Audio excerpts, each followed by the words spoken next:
Eh, bueno, vamos a ir, si querés, Emanuel, podés ir grabando porque esta introducción a la clase tiene que ver con el final del siglo XVIII y la Ilustración y avanzar hacia el siglo XIX, que sería el último eslabón del desarrollo de la materia, ya que muy difícilmente lograremos abordar el siglo XX. Todo depende de cómo estén las fechas de cierre del año y todo eso.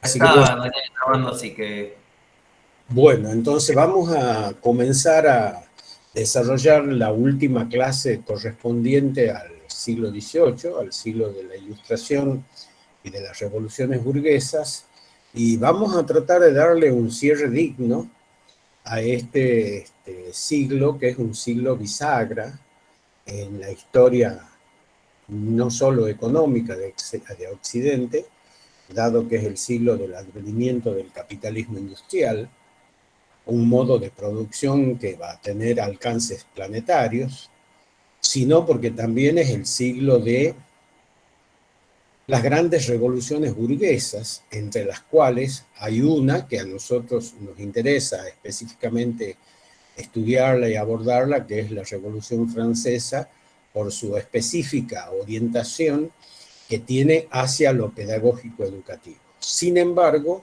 las otras dos grandes revoluciones burguesas del siglo XVIII, la revolución constitucionalista norteamericana, y que es la única periférica de ese tiempo histórico, más la revolución industrial inglesa, también nos van a dar señales claras del nacimiento de otras formas educativas, de otros paradigmas pedagógicos que es conveniente contemplarlos, analizarlos y comprenderlos desde la historia educativa.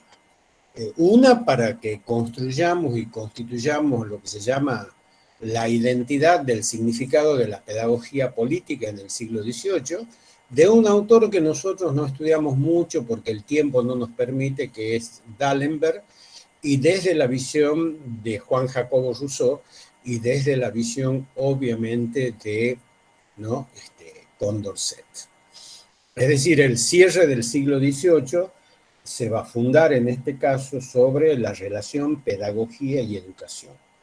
La relación entre las enseñanzas que las revoluciones burguesas nos van a dejar en el plano pedagógico educativo, considerando el significado que cada una de ellas tiene en distintos escenarios de la Europa noroestina, ¿no? Y así como vamos a ver el significado de la revolución industrial inglesa y sus consecuencias o sus, ¿no?, manifestaciones educativas, lo mismo vamos a hacer con el caso de la Revolución Francesa, poniendo énfasis en esta, porque además nosotros vamos a tomar 100 años más tarde prácticamente el mismo paradigma, vamos a hacer una transposición prácticamente igual, similar, muy eurocéntrica de ese paradigma que va a aplicar el roquismo en la Argentina a partir, concretamente, ¿no es cierto?, del 8 de julio de 1884, cuando se sanciona la primera Ley Nacional de Educación Común en nuestro país y comienza la conformación, la construcción del sistema educativo nacional público, centralizado, estatal, igualitario y democrático, además de ser, ¿no es cierto?, gratuito, junto con un proceso de formación docente que integra a la mujer y junto con un proceso de protagonismo del Estado-Nación, transformando la educación en derecho, que va a ser inédito en América Latina, ¿no? Ni siquiera los norteamericanos, ni siquiera los mexicanos van a tener el nivel de desarrollo educativo que va a tener la Argentina en ese tiempo. Entonces, nosotros estudiamos esto porque es necesario comprender qué pasó con la educación, de dónde venimos, qué modelo tomamos. Algo ya hemos hablado anteriormente del modelo napoleónico, pero ahora lo vamos a hacer a partir de relacionar dos categorías de análisis que interactúan a lo largo de nuestro programa y que forman parte del título de nuestra materia. Nuestra materia dice Historia General de la Educación y de la Pedagogía. No habla en abstracto, habla de dos hechos histórico-educativos que se relacionan en el tiempo, las manifestaciones educativas concretas y las reflexiones teóricas o conceptuales sobre ese hecho educativo que es lo pedagógico.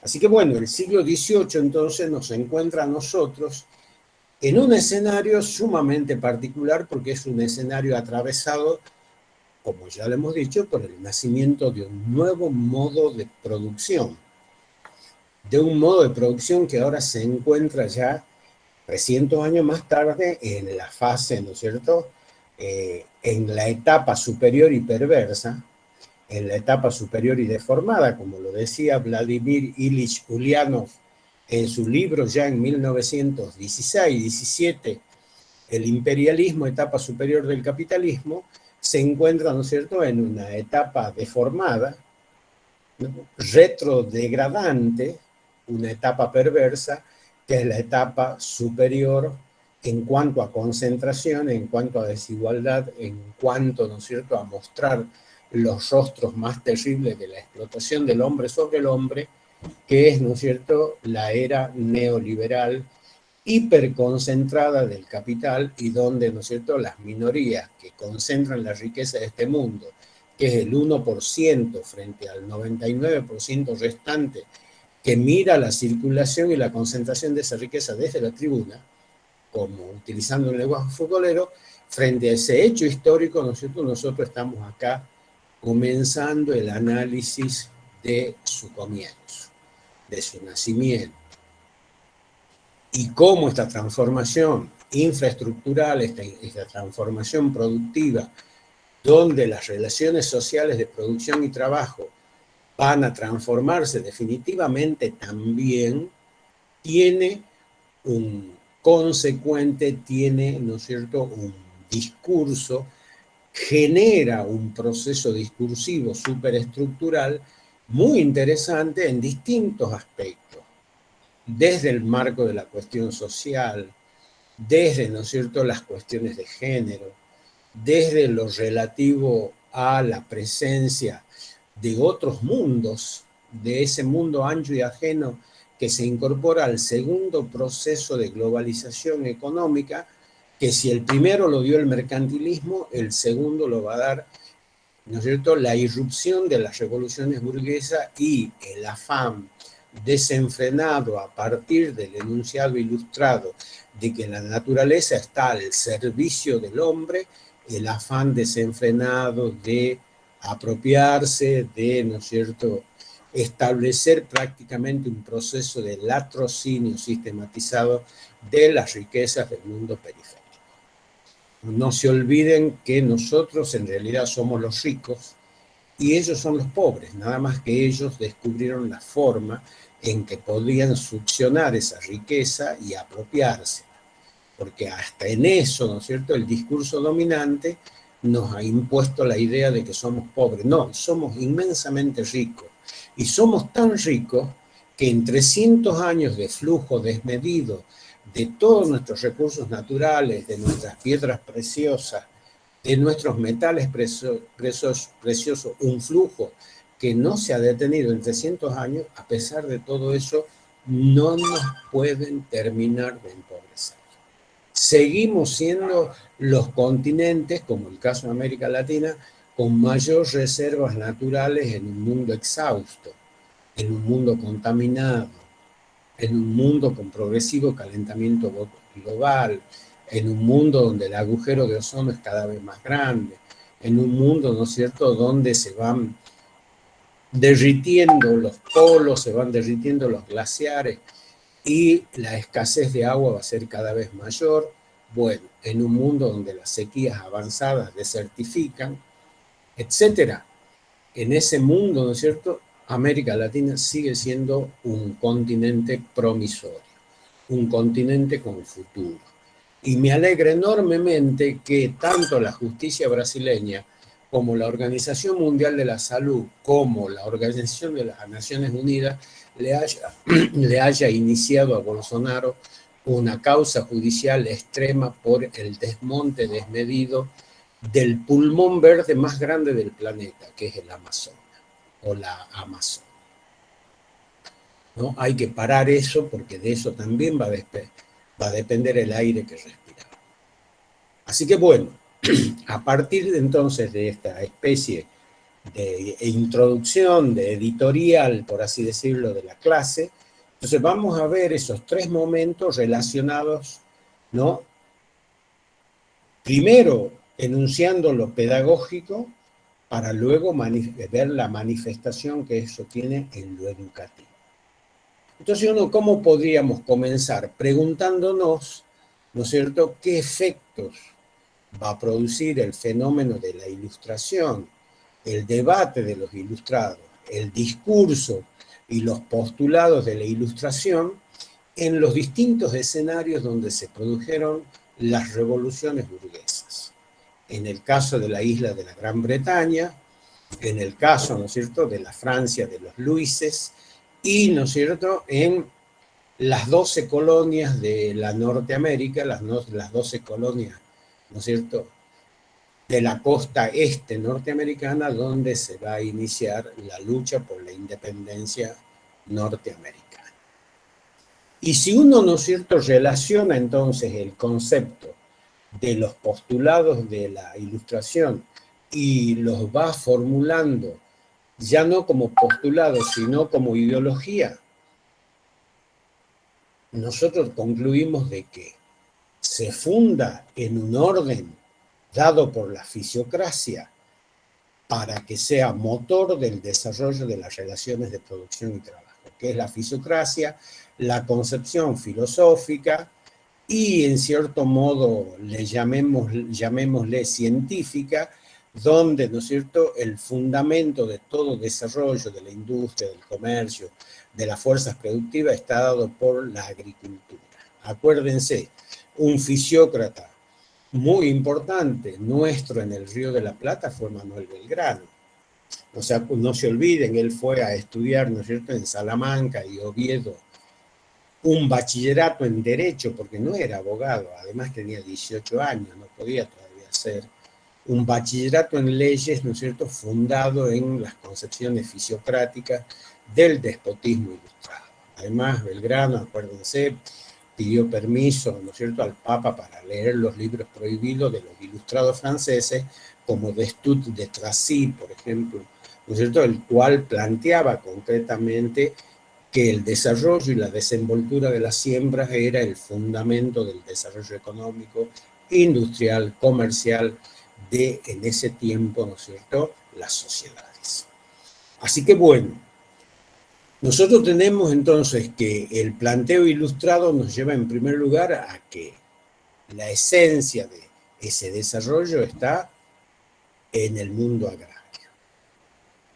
La ilustración, dice, va a santificar el ahorro, el capital y el éxito mercantil como signo del divino. Fíjense, esta gente que en muchos casos, ¿no es cierto?, es, podríamos decir, ¿no es cierto?, no creyentes, pero con fuerte escepticismo religioso, van a santificar el ahorro, el capital y el éxito mercantil, porque van a contribuir a la prosperidad general. El individualismo, la igualdad entre los hombres, una igualdad que ya vamos a ver es totalmente ficticia, porque el mismo Juan Jacobo Rousseau, cuando escribe, ¿no es cierto?, su ensayo acerca de la igualdad entre los hombres, demuestra que no hay nada más desigual que esa igualdad preconizada en el siglo XVIII. Es una igualdad de palabra y de discurso que va a ser muy útil para generar todo un debate sobre la desigualdad en la sociedad, pero a la postre es una desigualdad que, trasladada desde los viejos siervos de la gleba hasta el campesino mercantil o el artesano mercantil, se va a manifestar en esa profunda desigualdad entre los proletarios, los trabajadores industriales, los niños, las mujeres, que son cautivos de la fábrica, que la fábrica engulle, ¿no es cierto?, 12 o 13 horas y después los vomita totalmente deshilachados y destruidos. Esto se puede ver muy bien, y el otro día la profesora Jaimes lo trajo a colación, en la película o en la miniserie, ¿no es cierto?, relativa a lo que es este niño londinense, ¿no es cierto?, abandonado por la mano de Dios, huérfano, propio de esa tropa de seres, ¿no es cierto?, anónimos, oscuros y olvidados, que habitaban los oscuros rincones, valga la redundancia, de esa ciudad como Londres, ¿no es cierto?, que es este niño que se llama ¿cómo? A ver, ¿quién la ha visto a la película? ¿Por qué nosotros siempre tenemos que decirle todos? Alguien que me diga, ¿cómo se llama? Ese muchachito, ese pequeño muchacho que es abandonado a la mano de Dios y que es la expresión de la infancia en los tiempos de el más crudo desarrollo del capitalismo industrial en Londres. ¿Cómo se llama? Nosotros cuando éramos jóvenes bailábamos un ritmo. Oliver. Sí, señorita Mayer, pero tiene un apellido exacto. Oliver Twist, ¿no?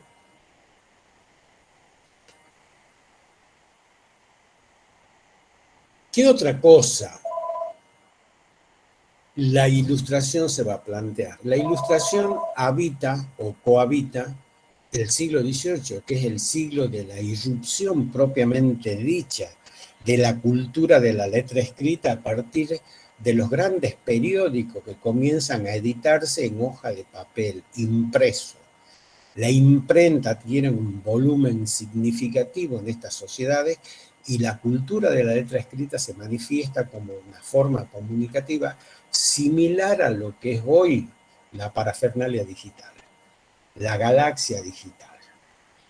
Y desde ese lugar se va a constituir en un aparato ideológico fundamental, no solo la prensa escrita, seria, de las grandes corporaciones, sino lo que también se va a llamar la prensa militante, los diarios, ¿no es cierto?, que en los sótanos, en, por ejemplo, los revolucionarios de Mayo, en la jabonería de Vieites, ¿no es cierto?, Belgrano editaba el Correo de la Tarde, después el Telégrafo Mercantil, Mariano Moreno, la Gaceta de Buenos Aires, y eran diarios que se llamaban militantes, porque eran diarios que planteaban la cuestión en el caso de los revolucionarios de Mayo, y traigo un ejemplo cercano, porque tiene rasgos muy ilustrados ese proceso acá en el Río de la Plata, editaban, sus editoriales eran fuertes, ¿no es cierto?, manifestaciones políticas. En el caso concreto, además, eran en algunos casos ilegales y en otros casos clandestinas, porque eran manifestaciones contra la monarquía española, ¿no? Eran manifestaciones incluso que para la Iglesia van a tener el carácter de ser abordadas por sectas masónicas que incluían en el pecado, porque ustedes no se olviden que la Iglesia Católica Apostólica Romana estuvo siempre con los realistas, sus congregaciones combatieron apoyando al opresor español, ¿no? Y de eso no se dice nada, y solamente los curas no confesionales, los curas no congregacionales, perdón, fueron aquellos que se sumaron a la lucha por un destino independentista de la patria. Las congregaciones religiosas, los franciscanos, ¿no es cierto?, los jesuitas, ¿no?, todos apoyaron a España, apoyaron a sus monarquías, apoyaron al papado y traicionaron los principios de nuestra lucha independiente. Yo no entiendo por qué no los echamos o no los enjuiciamos. Mientras los curas sueltos, los curas no congregacionales, como el cura Baltasar Hidalgo y de Alfonso de las Muñecas, ¿no es cierto?, como el mismo cura nuestro tan cercano también, el cura Juan Ignacio de Gorriti, en fin, tantos curas, o como el cura Camilo Aldao, que se ponía debajo de la sotana, arriba llevaba el uniforme de capitán del ejército de los Andes, y abajo tenía la sotana. Bueno, esa prensa, el advenimiento de la cultura de la letra escrita del siglo XVIII, se va a constituir, dicen los autores y dicen uno de los bibliográficos que le he puesto en el módulo bibliográfico de el llamado, ¿no es cierto?, dossier de literatura obligatoria que está colgado ya en la página, en el blog, ¿no es cierto?, habla de un aparato ideológico necesario para imponer el orden. Este autor es el autor que del listado de trabajos habla sobre los medios de comunicación y la Revolución Francesa. Tienen que buscarlo, creo que es uno de los últimos artículos que puse en el dossier digital correspondiente al Estadio 3. ¿Y qué se buscaba? Imponer un nuevo orden. Y acá viene el discurso que nosotros llamamos la pedagogía de la ilustración como nueva forma de control social. Entonces era necesario convertir la población en una fuerza de trabajo útil y dócil, fundamental como base social para la era industrial que se avecinaba. Entonces nosotros también tenemos la obligación de desmitificar, no solo mistificar con ese, sino sin ese, desmistificar y desmitificar, dejar de hacerlo mito, ¿no?, a ese discurso ilustrado que sí, que era muy bueno, muy interesante desde las letras, para las élites sociales, para la burguesía, para los sectores medios en ascenso, pero que tenía una clara intención ideológica de transformarse en una correa de transmisión para, ¿no es cierto?, lo que decía recién, para transformar esa masa heterodoxa, esa masa que provenía de una tradición campesina, esa masa que venía, ¿no es cierto?, coactivamente migrada del campo a la ciudad, transformarlo en fuerza de trabajo dócil, transformarlo, ¿no es cierto?, en un grupo social no heterodoxo, sino ortodoxo, instruido y moralizado de acuerdo a los principios de la Ilustración. Se trataba, dice, ¿no es cierto?, Hobsbawm, de una estrategia de reconversión de los pobres en elemento útil, partiendo de un discurso pedagógico disciplinante que se aplicaría de igual modo a todos y a todas, y no solo a hombres y mujeres, sino también a niños, que van a ser la carne de cañón preferida, ¿cierto?, luego del agotamiento de muchos adultos, luego de la enfermedad de muchos adultos, y cómo esos niños van a ocupar los puestos de aquellos que, frente al brutal trabajo de la explotación de lunes a lunes y jornadas de 12 a 14 horas, caían exánimes sobre las máquinas, sobre la fábrica. El castigo de los niños, ¿no es cierto?, la violación de los derechos más terribles de la infancia, son propios de la era que se inicia, que es la era de este capitalismo industrial que es ciego, sordo y mudo frente a las diferencias sociales, frente a las diferencias de género y frente a los ciclos vitales de la edad humana, de los tiempos de la edad humana. No importaba si eran niños de 9 años, de 12, si eran adolescentes, si eran jóvenes, si eran adultos e incluso si eran viejos y ancianos. Todos, mientras puedan levantar una herramienta, mientras puedan permanecer 8 o 10 o 12 horas frente al telar industrial, todos aquellos como los niños escoceses que trabajaban en las minas de carbón y desde los 8 y 9 años entraban a las minas y morían mucho de citacosis o de plomo en los pulmones a los 20, 22 años, a todos ellos se los va a engullir el capitalismo industrial. Y para que eso sea posible, ese discurso tiene que ser un discurso que, como decía recién, transforme a los pobres en elemento útil para la sociedad, partiendo de un discurso pedagógico, dice, disciplinante. Y acá estamos viendo la función de lo pedagógico, el sentido de lo pedagógico en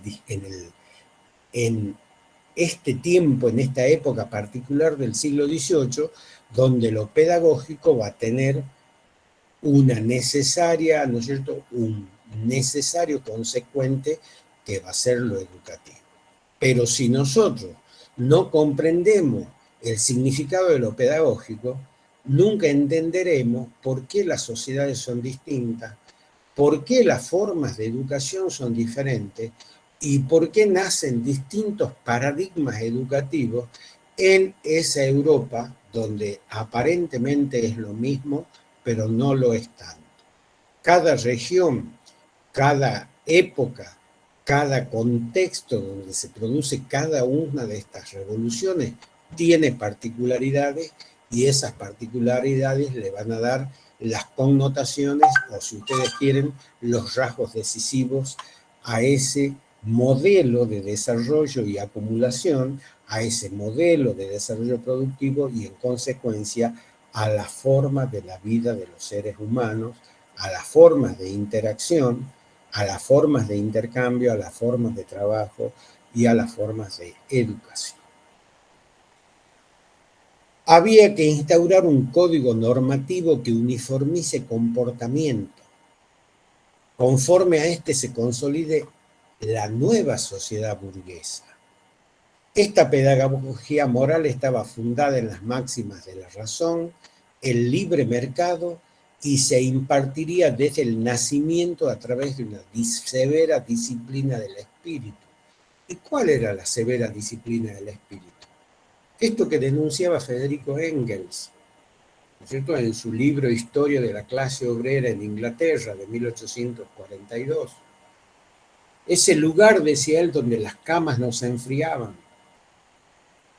porque el contingente que se levantaba dejaba los jergones de paja en esa suerte de enormes galpones donde se hacinaban hombres, mujeres y niños, y los que volvían con los rostros grisáceos y sin tener que comer y algunos atravesados por la tuberculosis, se acostaban en esos jergones todavía calientes que dejaban los que se levantaban.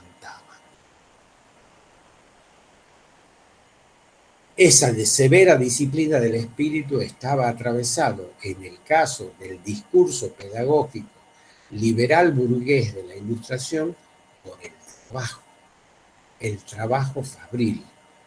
El disciplinamiento tiene que ver con el nacimiento de la cuestión social, porque es en el siglo XVIII donde el campesino se hace visible, donde el siervo de la gleba, el antiguo siervo de la gleba, que trae en sus raíces mitocondriales la herencia, ¿no es cierto?, de su condición de obrero rural, ahora se va a transformar en un trabajador urbano, en un trabajador que ha sido expulsado de su pequeño territorio, y de esos pequeños territorios que fueron expulsados van a ser apropiados por la aristocracia, por la nobleza, por el clero, por la burguesía, para que no puedan volver si no querían ser explotados en la ciudad. Esa migración colectiva va a estar asociada al despojo de sus tierras, al despojo de la posibilidad de que puedan volver y abandonar la coactiva, ¿no es cierto?, incorporación a una relación social de producción que los condena a una vida miserable. Desde su despertar hay que controlar en el infante su voluntad, sus deseos y sus apetencias, adaptando al niño al ritmo que impone el nuevo sistema de producción y apartándolo de sus anteriores ritmos biológicos, sociales y culturales, a fin de crear un nuevo sistema de valores en su persona.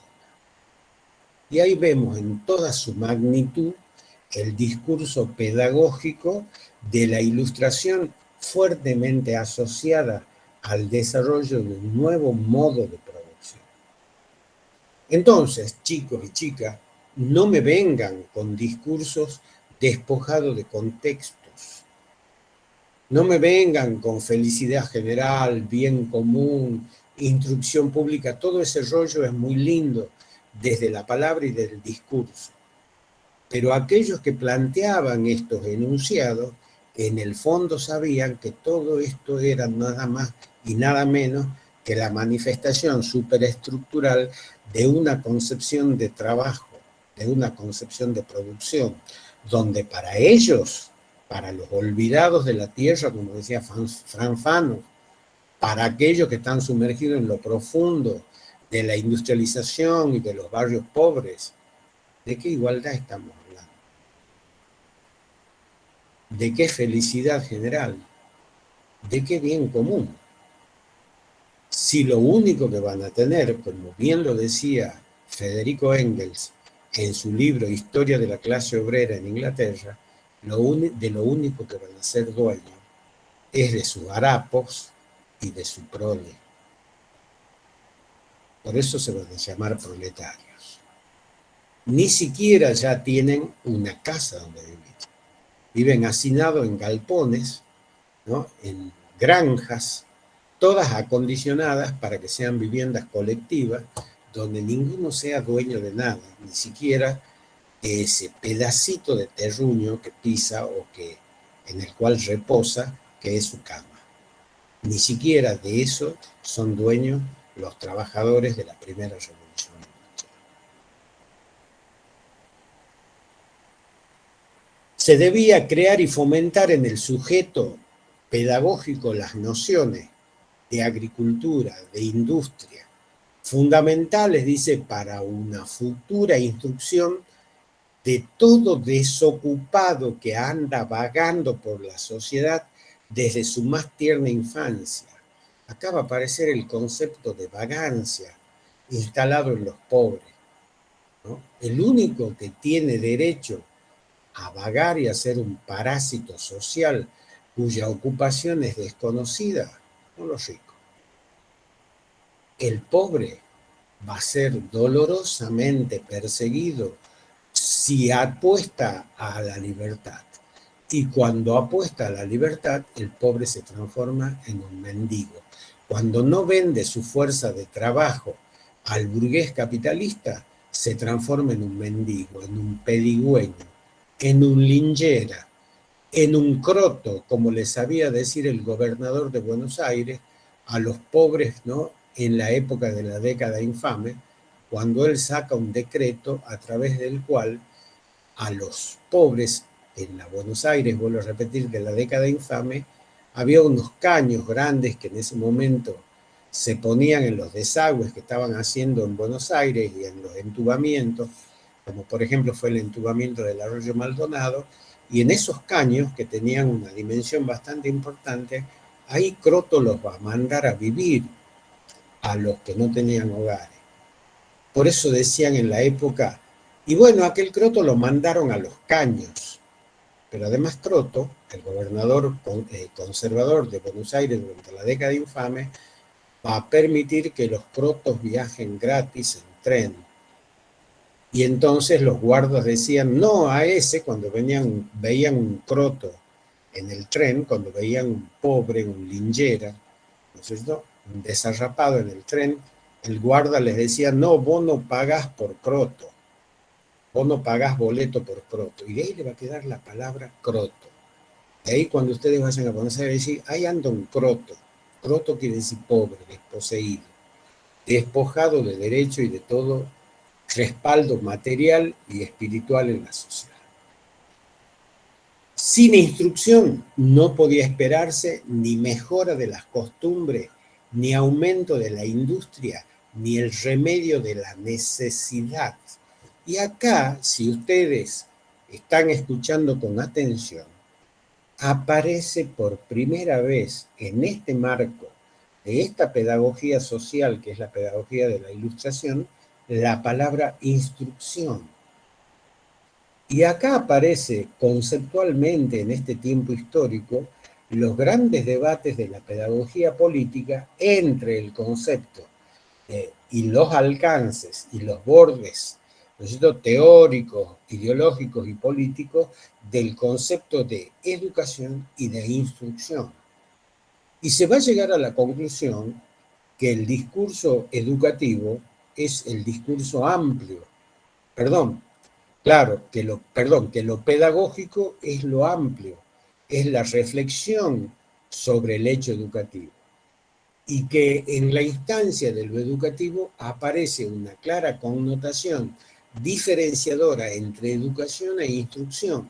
donde lo educativo, que tiene un fuerte parentesco con lo pedagógico, se relaciona más bien no a la instrucción formalizada que van a empezar a impartir escuelas, colegios y universidades a partir de la Revolución Francesa, sino a todo aquel proceso educativo cósmico, a todo aquel proceso educativo dado por la sociedad, a todo ese proceso educativo que en este caso va a generar la irrupción de un nuevo modelo de producción, donde las relaciones entre los seres humanos cambian radicalmente, donde las formas de trabajo, donde los modelos de acumulación, donde las costumbres, donde los hábitos, donde la alimentación va a cambiar. Y acá va a aparecer ese mismo debate que se van a dar Sarmiento y Alberdi, donde, ¿no es cierto?, Sarmiento va a defender la escuela como movilizador social y Alberdi le va a decir que el movilizador social por excelencia no es la escuela, sino la sociedad.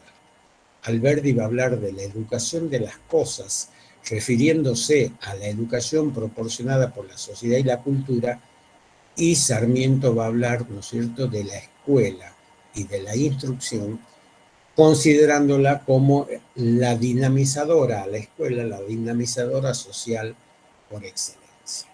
Obviamente que en este debate Sarmiento va a estar profundamente equivocado y Alberdi va a ser el que se va a acercar a la realidad, porque así está demostrado.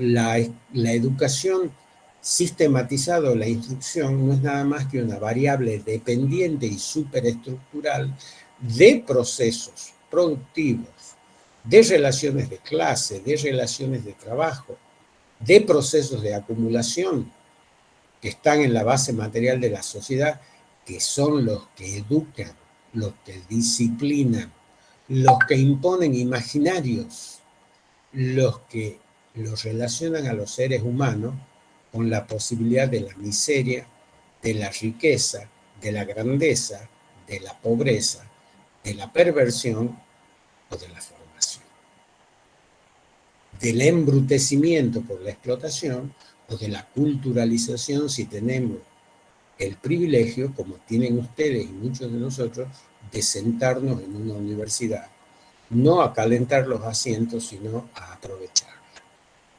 ¿No? A aprovecharla porque es un privilegio que tenemos y que no tienen muchos chicos y jóvenes de otros lugares del mundo. Acuérdense, ustedes solamente con estudiar pueden obtener grandes logros. Otros trabajan toda una vida y siguen viviendo en las mismas condiciones de privación, de marginalidad y de pobreza. Esa instrucción, dice, debía reglamentar hasta sus más mínimos detalles en la vida del sujeto. Las comidas, el tiempo libre, el sueño, el ejercicio físico, la vida espiritual, los programas de estudio, el sistema de premios y castigos como normativa que controlase el comportamiento público y privado de los seres humanos. Fíjense cómo ese discurso ilustrado, ¿no es cierto?, no es tan inocente y tan lindo como uno cree. Tiene como misión ideológica y como misión educativa el disciplinamiento social de las masas, el disciplinamiento social de esa nueva cuestión social que emerge en el siglo XVIII con el advenimiento del proletariado, de ese hombre despojado de bienes, despojado de riqueza, cuya riqueza es su prole, de ese hombre y esa mujer que no tienen retorno, porque si quieren volver a sus campos ya no pueden. La burguesía, la aristocracia, la nobleza y también el clero que goza de buena salud, y en el caso de Inglaterra el clero anglicano, que es un clero cogobernante, se van a apropiar de las tierras de los campesinos, porque para que de esa manera no puedan abandonar sus trabajos en las grandes ciudades industriales. Entonces, estos enunciados de esta ilustración decimonónica tradicional es la que va a dar origen a partir de esta pedagogía social, a partir de este modo de entender el mundo, a partir de este modo de organizar los vínculos sociales, las relaciones sociales, de trabajo, de producción, las interacciones humanas, ¿no? Va a ser el fundamento de la futura instrucción pública.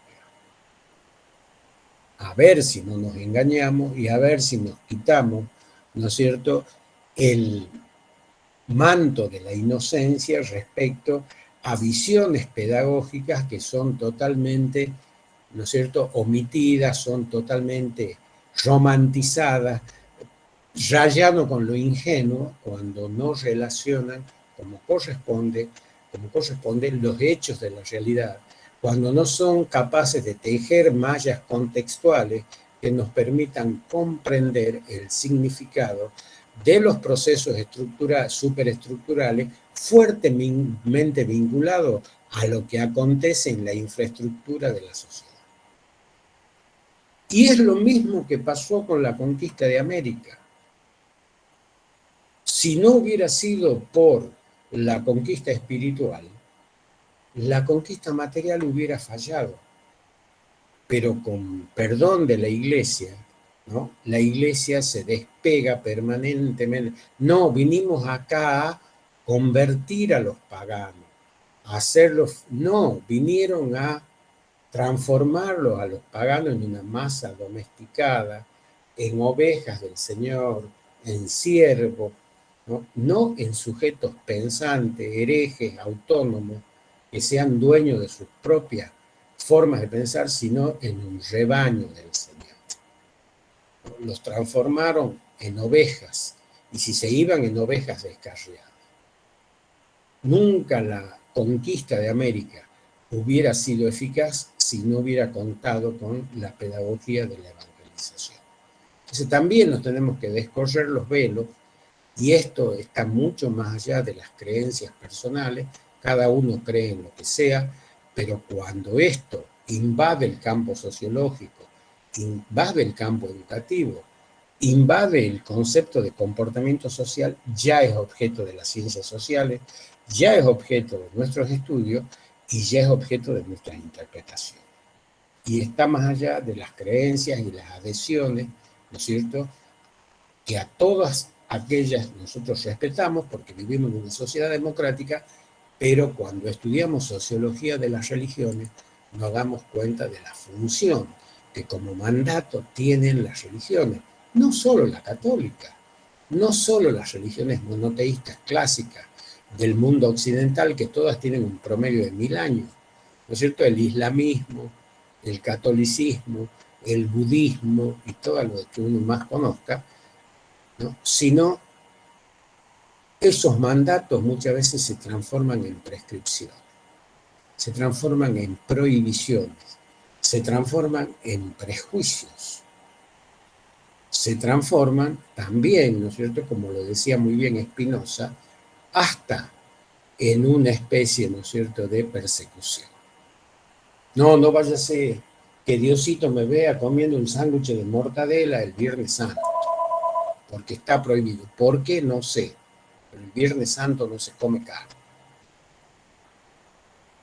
Entonces, así como la religión en la antigüedad monoteísta funcionó como un fuerte discurso de disciplinamiento social, así el discurso ilustrado se va a transformar en una forma de control social muy importante.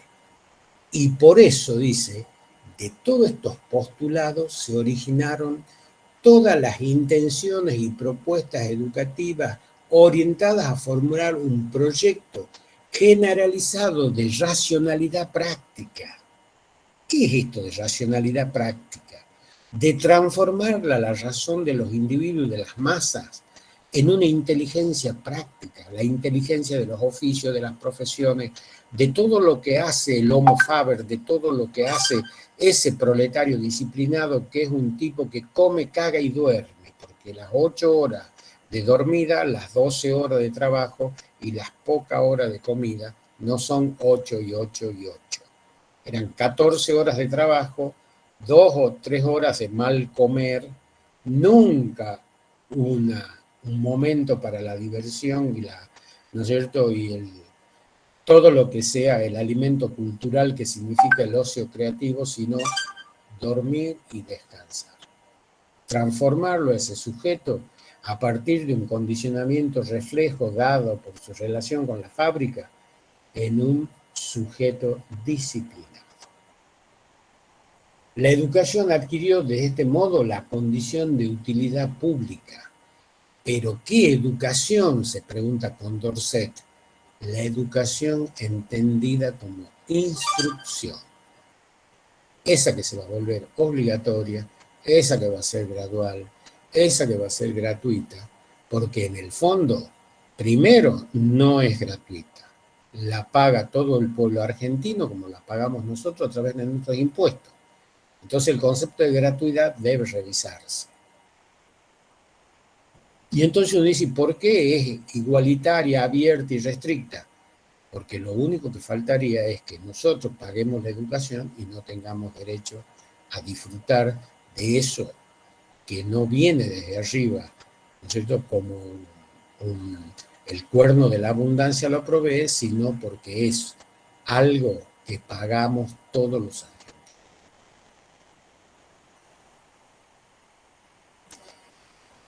Y dice, el ejercicio de esta racionalidad que promovió la Ilustración conmovió los cimientos de la enseñanza, conmovió los cimientos de la instrucción, conmovió las nuevas formas, transformando a la vieja educación mercantil y a la vieja educación medieval en una nueva forma de disciplinamiento social.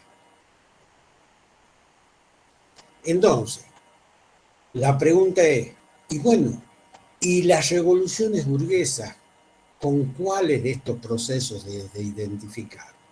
Bueno, si nosotros saltamos el Canal de la Mancha y nos ubicamos en Inglaterra, obviamente que la educación de las cosas, como decía Alberti, los modelos de desarrollo productivo, las relaciones sociales de producción y trabajo, los bancos, el ferrocarril, las fábricas, ¿no es cierto?, los telares, fueron los grandes agentes educadores de la Inglaterra industrial. El proletariado industrial inglés era en gran parte analfabeto. Quien lo educó fue el prototípico proceso de esto que Alberti llamó la educación de las cosas. Lo educó la fábrica, lo educó la marginalidad, lo educó el hacinamiento, lo educó el hambre y el no disponer de nada. El saber que trabajaba literalmente para vivir, porque si no trabajaba se moría de hambre o salía a robar, a delinquir y se transformaba como el pequeño, ¿no es cierto?, Oliver Twist en un potencial ladrón, en un potencial criminal, porque es eso el otro destino al cual, ¿no es cierto?, el cual te reserva el capitalismo si vos no querés vender tu fuerza de trabajo. Si vos te rebelás frente a eso, el destino es doble. O te transformás en un linchera, ¿no es cierto?, en un pobre que pide limosna, en un croto, como decían los porteños de los años 30, que vive en los caños de agua, o te incorporás a la fábrica y vendes tu fuerza de trabajo el resto de tu vida. Entonces, fíjense el poder educador que ese nuevo modo de desarrollo productivo va a tener en la Inglaterra industrial. En ciudades que nosotros, ¿no es cierto?, hoy cuando miramos el fútbol vemos Liverpool, Manchester, ¿no?, vemos, ¿no?, Londres, y lo asociamos generalmente, ¿no?, Liverpool con los Cuatro Fantásticos, los Beatles. Pero los Beatles mismos compusieron temas muy importantes de visiones desgarradoras de su ciudad. Si uno lo ve a John Lennon y escucha Strawberry Fields, campos de, ¿no?, de Frutilla, y vas a ver el jardín de infantes donde vivió su ingreso a la educación formalizada, John Lennon. Ese lugar era prácticamente, ¿no es cierto?, un orfanato para niños, ¿no es cierto?, muy pobres. Entonces ellos también retratan a través de sus temas esa historia industrial de una ciudad como Liverpool o Manchester, a los cuales nosotros por la colonización cultural los vemos como equipos fantásticos, ¿no? Porque yo tengo amigos que todo el día hablan de fútbol, deben tener una sola neurona y en estado vegetativo, porque de lo único que hablan es de Messi, del fútbol de Europa, y llega un momento en que me consume la única neurona que yo tengo, escucharlo solamente hablar de la selección, de Atlético, de River, de Boca. La puta, no hay otro tema para hablar de todo. Me mira y dice, ya está el boludo este. Estoy hablando de mis compañeros del secundario, ¿no?, con el cual todavía algunas veces nos vemos. Y ese es el atravesamiento, ¿no?, que una educación relacionada al concepto de utilidad pública va a ser o va a sustentar el desarrollo educativo en Gran Bretaña, junto a toda la visión lockeana. Locke va a ser el que va a fundar desde su lugar de filósofo y de pensador los lineamientos pedagógicos que van a tener un perfecto encastramiento con el desarrollo capitalista industrial inglés, ¿no es cierto?, a partir de 1750. Una educación para el gentleman, una educación para el caballero, una educación para el burgués gentilhombre, una educación integral, cuerpo, mente, espíritu, el tipo leído, fino, que fuma en pipa, ¿no es cierto?, y un caballero o un lord o un dandy inglés muy afectado que va a los clubs, ¿no es cierto?, a tomar whisky y a leer la prensa seria. Y la educación, la work education, ¿no es cierto?, la educación para la clase obrera, para los trabajadores. O si usted quieren, la no instrucción y solo la educación de las cosas para los trabajadores. Y es por eso, en la clase que viene, cuando veamos el romanticismo educativo y las nuevas formas educativas que aparecen, vamos a ver cómo el formato, la manifestación, cómo la escolarización de pobres en Inglaterra va a tener o se va a manifestar de una forma muy interesante, que es a través del método Lancastriano. Pero todavía no nos anticipemos. Entonces, el impacto de la revolución industrial en Inglaterra fue un impacto donde la instrucción solamente se orientó hacia los sectores sociales altamente concentrados en riqueza, en poder, y además donde se fusionaba la vieja aristocracia inglesa con la nueva burguesía ascendente. Y después, ¿no?, la educación de los trabajadores. Una educación que en el caso de existir estaba a cargo de congregaciones religiosas, los famosos orfanatos donde aparece la imagen del joven Oliver, del niño Oliver, donde eran entrenados, ¿no es cierto?, desde la más temprana infancia en los oficios, pero también en la ratería, también en el pillaje, es decir, en la supervivencia en una ciudad hostil.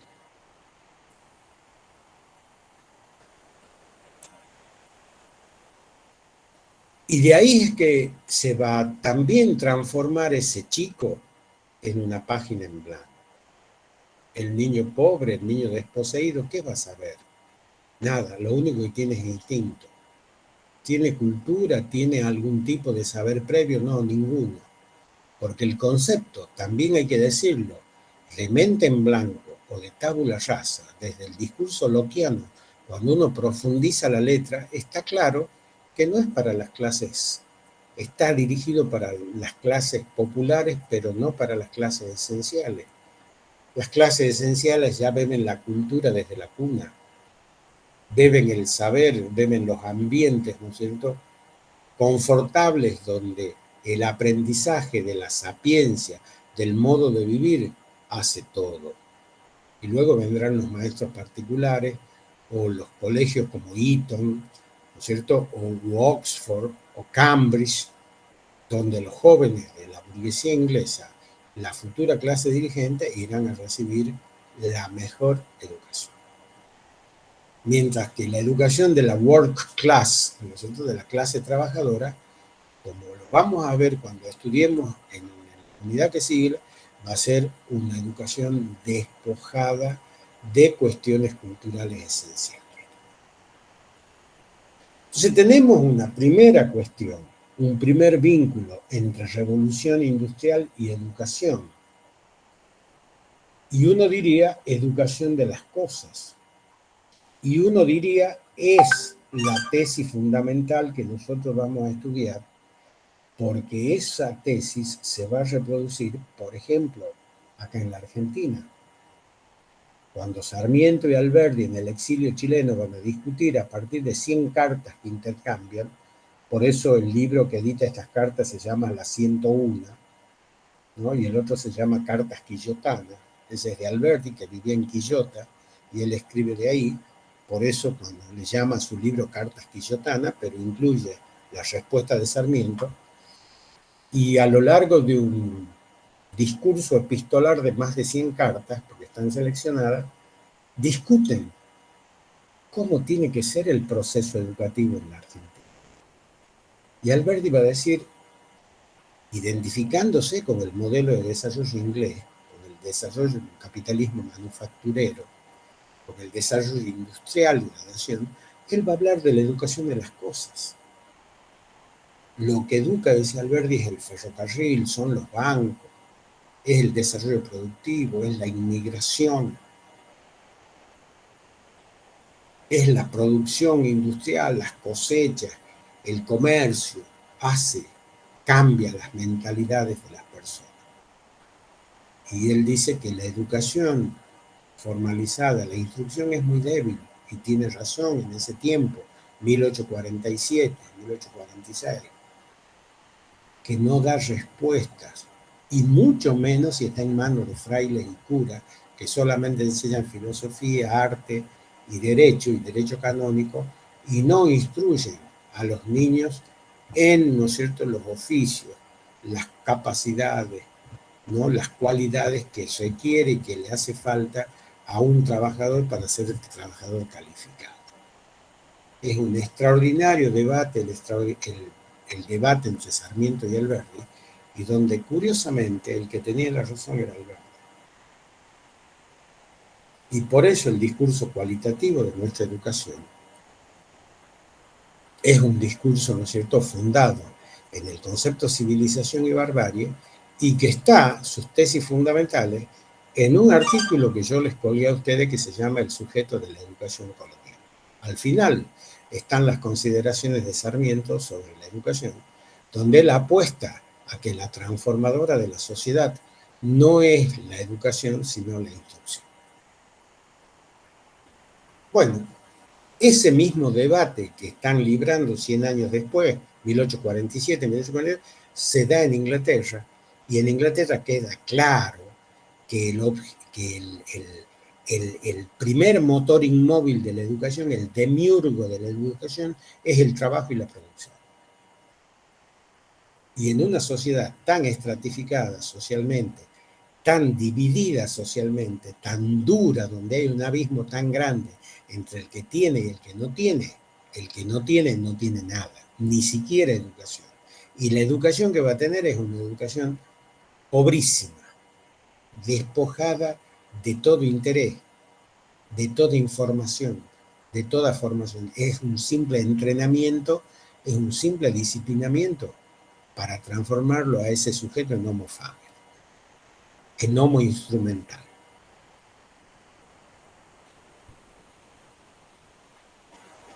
Claro. ¿Cómo terminaríamos esto? pedagogía y control social de la ilustración, utilidad pública y control del cuerpo. Conforme a esta nueva visión del mundo, el valor de un hombre no debía estimarse por sus títulos nobiliarios, por su origen o procedencia, sino por los méritos laborales alcanzados a través de su virtud. Claro, ellos recubrían con todo este lenguaje una cosa que era que el vago se vaya trabajando, se pase trabajando toda la vida. Y esto conllevó, dice, a que se le prestara atención al problema de la realización personal basada ante todo en el esfuerzo propio. ¿Les suena? Este es el principio fundamental del neoliberalismo. Le preguntemos al presidente Macri si ha logrado todo en base a su esfuerzo personal. No sabe ni escribir la palabra noviembre, la escribe con B larga. A ver, a cualquiera de nosotros, ¿ustedes creen que yo podría haber llegado a donde llegué si no habría tenido instrucción pública? Si no hubiera tenido una universidad abierta? Y muchos de nosotros. Entonces, esa visión de la realización personal basada en el esfuerzo propio es un mito de las clases pudientes, de aquellos que pueden parasitar durante toda su vida, porque como se dice vulgarmente, tienen el pasto achado, ¿no? Entonces, claro, así es fácil. No, con mi esfuerzo yo tengo toda la plata depositada en paraísos fiscales. También entonces señala como conclusión que bajo estos parámetros la autodisciplina y el autocontrol racional, el ascetismo, dirigido sobre el cuerpo, sus deseos y pasiones, adquieren un papel determinante. Dice, no solo tenés que ser pobre, tenés que tener autocontrol racional, tenés que ser una asceta, ponerte en pedo nunca, ¿no? Salir a carnavalear menos. Tenés que tener un control sobre tu cuerpo, tus deseos y pasiones. Un monje laico al servicio del trabajo. Por eso también en el discurso del neoliberalismo, el pobre no solo es vago. El pobre es, ¿no es cierto?, el villa, el machado, el choripanero.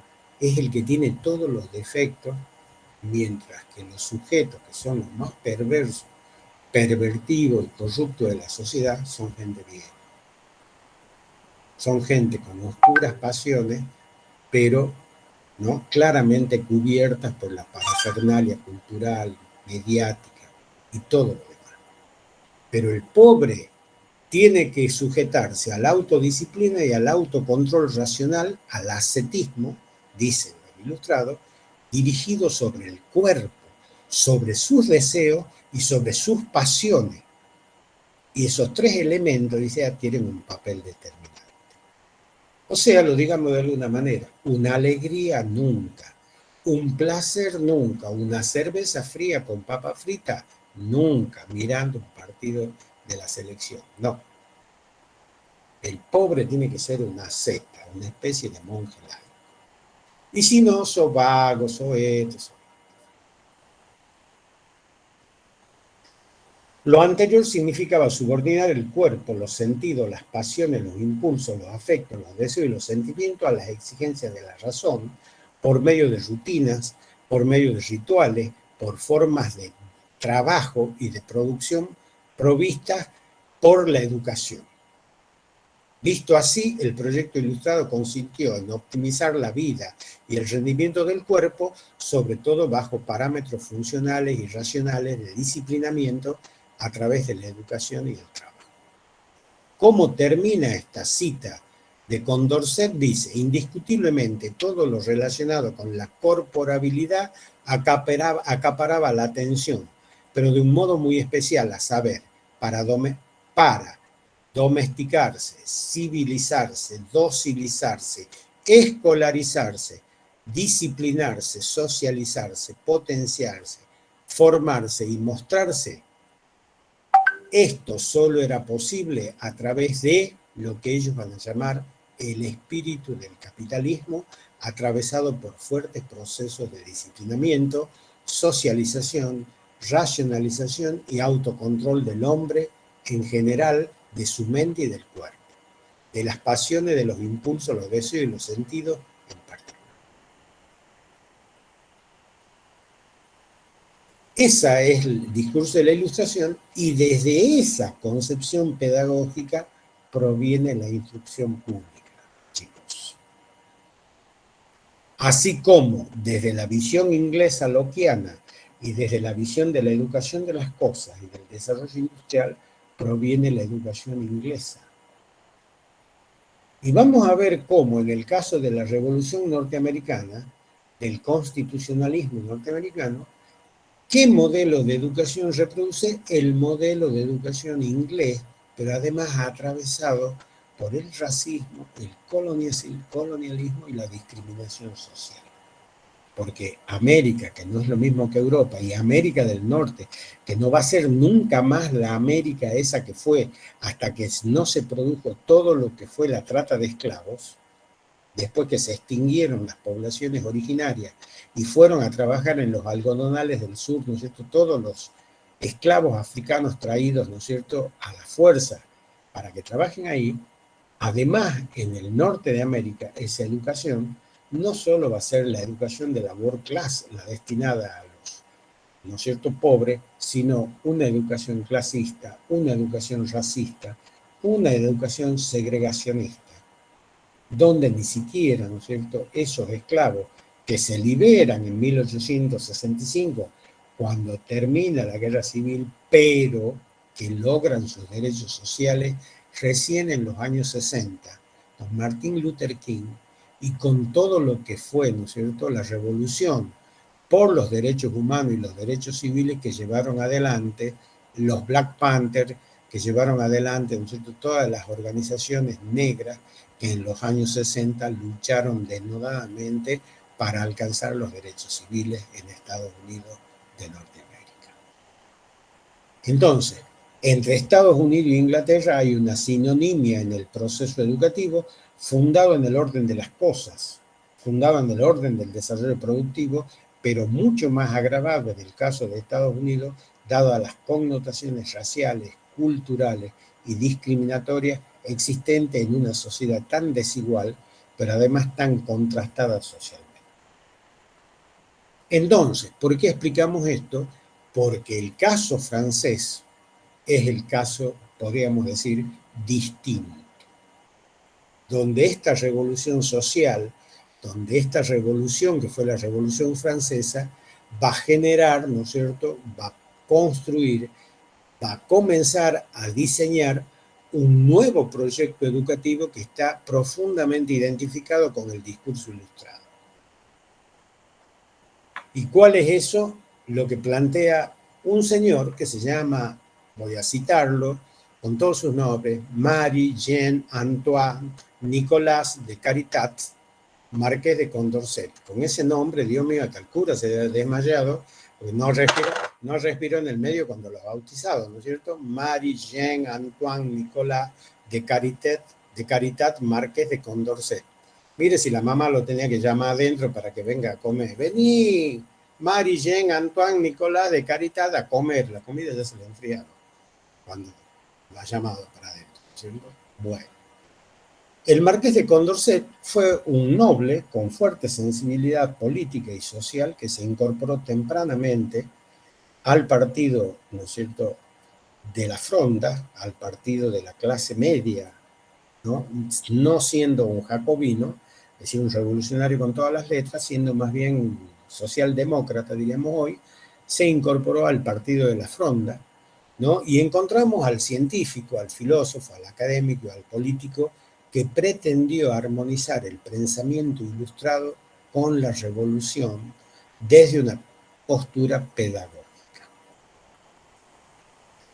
Fue un científico, tiene formación jesuítica, pero a su vez fue un intelectual de fuste, fue un destacado intelectual que en 1769 es designado miembro de la Academia Nacional de Ciencias, entablando amistad con los grandes hombres, las grandes, ¿no es cierto?, referencias personales de la época, como Turgot, acuérdense, uno de los grandes intelectuales de la Academia Francesa, Helvétius, el matemático, Voltaire, uno de los referentes de la Ilustración, y, ¿no es cierto?, este representante de la pedagogía política que era Allenberg. Y además, ¿no es cierto?, obviamente uno de los representantes de la enciclopedia.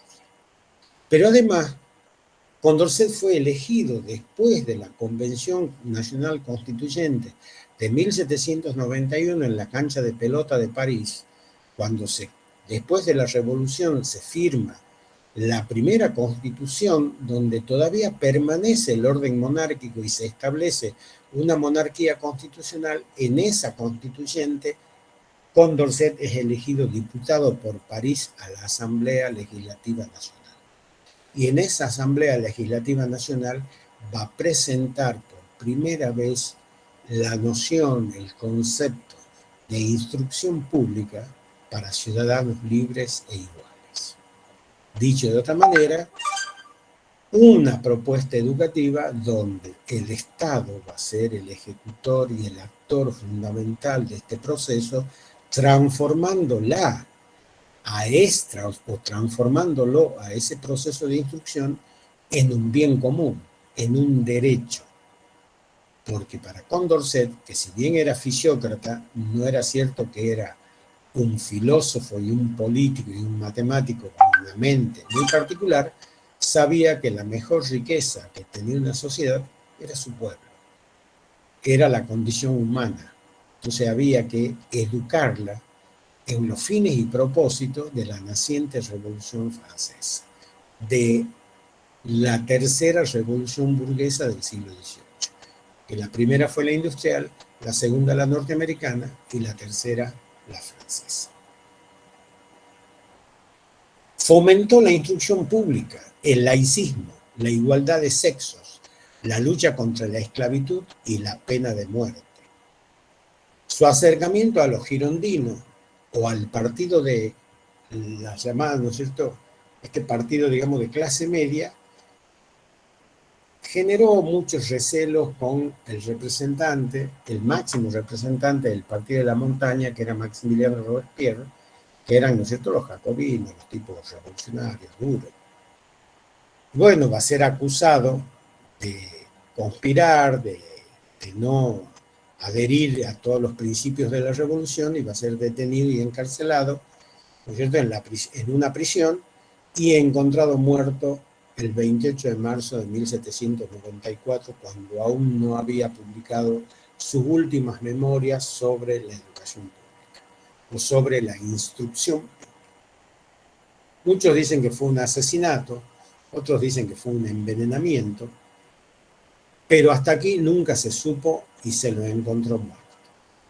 No vamos a hablar de Condorcet, que tiene una profusa obra, Vida de Turgot, era un gran matemático, tiene un libro, Las ecuaciones diferenciales, tiene otro libro, otro ensayo que se llama Sobre la aplicación del análisis matemático a las decisiones tomadas por una pluralidad de voces. Aquí aparece toda la cuestión estadística. Después tiene Vida de Voltaire, una biografía.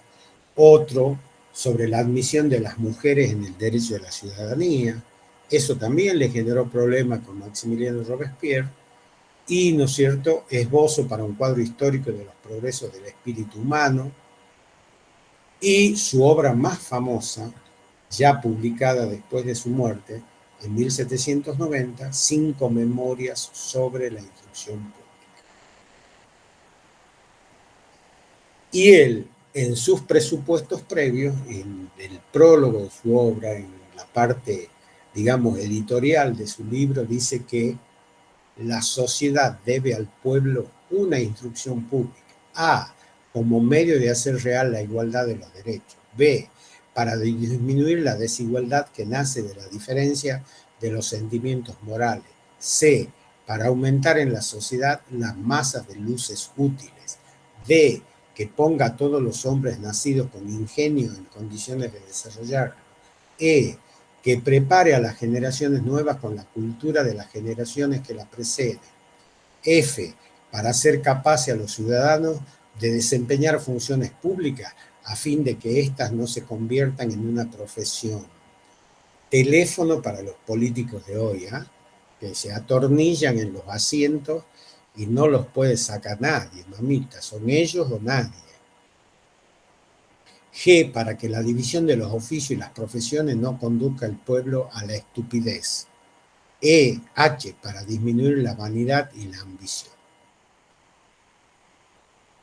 ¿Y cuál es la concepción educativa de un sujeto como Condorcet? Concibe una instrucción mixta porque ambos sexos tienen derecho a la instrucción pública para que las mujeres puedan vigilar la educación de sus hijos, porque su falta de instrucción introduciría en las familias una desigualdad contraria a su felicidad. Ella contribuiría a la realización del progreso indefinido desde las estructuras productivas, científicas, técnicas, sociales, jurídicas, hasta la perfectibilidad del hombre. No sé si se dan cuenta que este discurso ilustrado es un discurso machista encubierto. Todo lo que la mujer tiene que hacer es en búsqueda de la perfectibilidad del hombre. Y acá caemos, bueno, está bien, tampoco tienen que ser feministas los ilustrados del siglo XVIII, poco. Ese es un fenómeno de los estudios y los avances de las cuestiones de género del siglo, incluso podría decir, XXI. ¿No? Yo me acuerdo que tengo unos años que hablar en los años 80, 90, cuando estudiaba del tema del feminismo y todo, te miraban así como diciendo, ¿y este qué ha tomado? ¿No? ¿Qué ha desayunado hoy?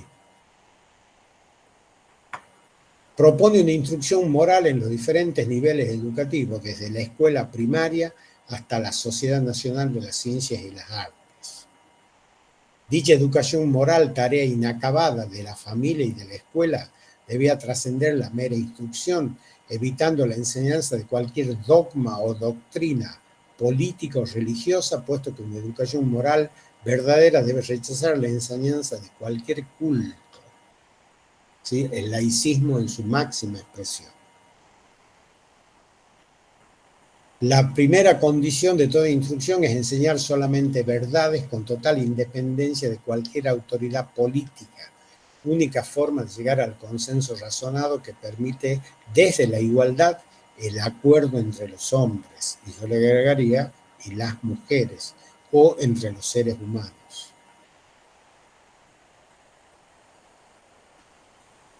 Debían fomentarse 3 tipos de aprendizaje: conocimientos elementales, cívicos y éticos. 4 los aspectos que debían caracterizar la capacidad del niño: rigor intelectual, modernidad de ideas, coherencia y amplitud o totalidad de saberes. Esto de amplitud, que se llama hoy día enciclopedismo, es una carga originaria de la instrucción pública, ¿no? Hay que leer mucho, saber mucho, hay que estudiar muchos libros, no sabemos para qué, pero mientras sea mucho está bien. Incluso en los concursos te evalúan así, ¿no? Si vos consultó una pila de 11 libros, aunque no lo hayas leído un carajo a ninguno de ellos, si no hayas sacado la parte del libro que te gusta nomás, que deben ser medio capítulo, 10 renglones, ya has consultado bibliografía, ya sos un genio, ¿no es cierto?, La familia era clave en el proceso formativo. Los padres debían ser instruidos para que su ignorancia y prejuicios no degraden a la humanidad y puedan dirigir los hábitos de sus hijos hacia la felicidad y la sabiduría de la virtud. Esto que hablábamos la vez pasada. Condorcet ratifica la vieja alianza entre el maestro y la familia, entre la socialización primaria y la socialización secundaria, entre todo lo que es, ¿no es cierto?, el primer proceso o cultura dada por la familia y ese segundo proceso cultural que lo continúa la escuela. La familia, por eso dice, era clave en el proceso formativo y los padres debían ser instruidos.